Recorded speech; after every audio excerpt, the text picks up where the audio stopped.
Car હોય ને car, એ કારનો જે અવાજ નહીં આવતો ઉપર એ અવાજ એને વેગન કહેવાય. તો એ અવાજને વેગન કહીને આપણે એને બતાવીએ કે વેગન કઈ રીતે ચાલશે. પહેલા તો આ શું છે કોઈને ખબર? એમીટર. જે કરંટનો જે વોલ્ટેજ આવે ને કે કેટલા વોલ્ટેજનો આવ્યો, કેટલો આવ્યો, એ બધું એમીટર ડિસાઈડ કરે કે આમાં છે ને આગળ જશે તો ખબર પડશે કે કેટલું એમીટર આવ્યું, પાછળ જશે તો કેટલું એમીટર આવ્યું. પડી ખબર?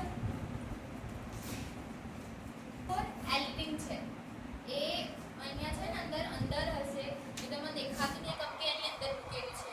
એક પાવર સપ્લાય હશે કે જે આ જે એ ચાર્જ પોઈન્ટ આપણા છે ને પાવરથી કરંટ પાસ કરશે.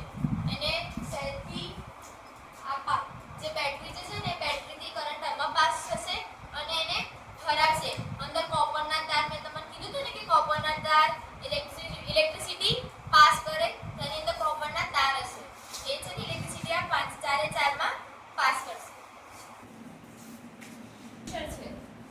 તમે સમથિંગ 9-10 માં આવશો ને ત્યારે તમને ખબર પડશે કે રજિસ્ટર એટલે શું, રજિસ્ટર એટલે શું. અત્યારે તમને નહીં ખબર. આ રજિસ્ટર શું કામ કરે કે જે પાવર જે સપ્લાય આવશે ને એ સપ્લાય આમાં ધીરે ધીરે જવા દેશે. હવે તમે સાંભળો કે અહીંયાથી 50 વોલ્ટેજનો કરંટ અચાનક જ આવી ગયો તો આ બધા લેમ્પ તૂટી જશે. અચાનક કરંટ આવી જશે એટલે.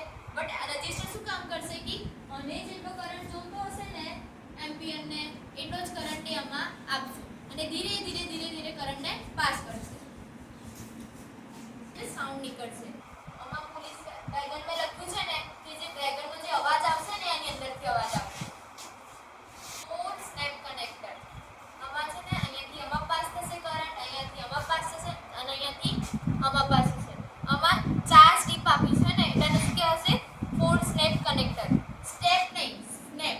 SNAP snap. આ 7 સ્નેપ કનેક્ટર. અહીંયા લખ્યું બી હશે કે કેટલાનું છે. અહીંયા 7 સ્નેપ લખ્યું છે ને તે 7 સ્નેપ કનેક્ટર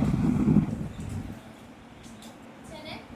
બે આપણે એને સ્વિચ ઓન ને ઓફ સ્વિચ હોય તો આ પણ સ્વિચ છે પણ આ સ્વિચ કેવી ઓન ઓફ વાળી નહીં.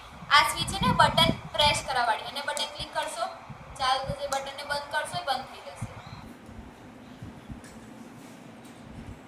આ પ્લેટ છે તો આ પ્લેટ પર આપણે સપોર્ટ કરીને એને બનાવીશું.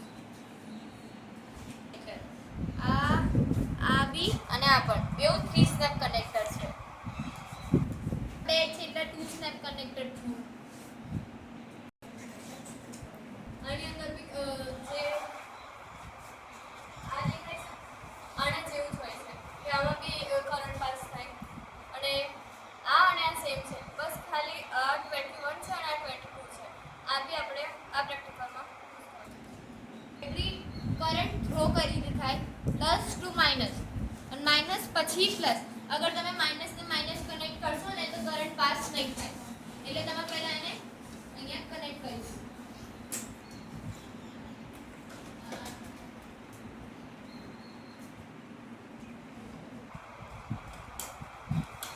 એને અહીંયા પાછળ એવું ફિટ કરવાનું કે જેથી એ નીકળે ના.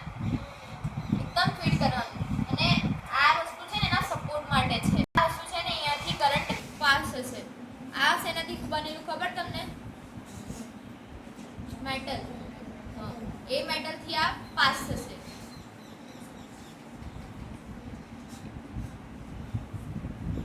સેવન સ્નેપ કનેક્ટર.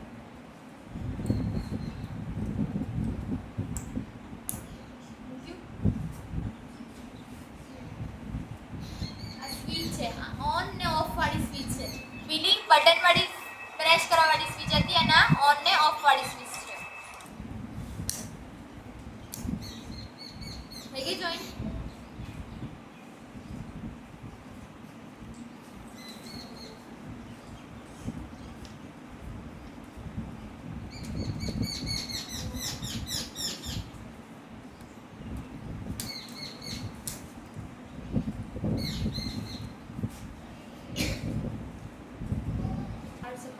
કરંટને પાસ કરશે.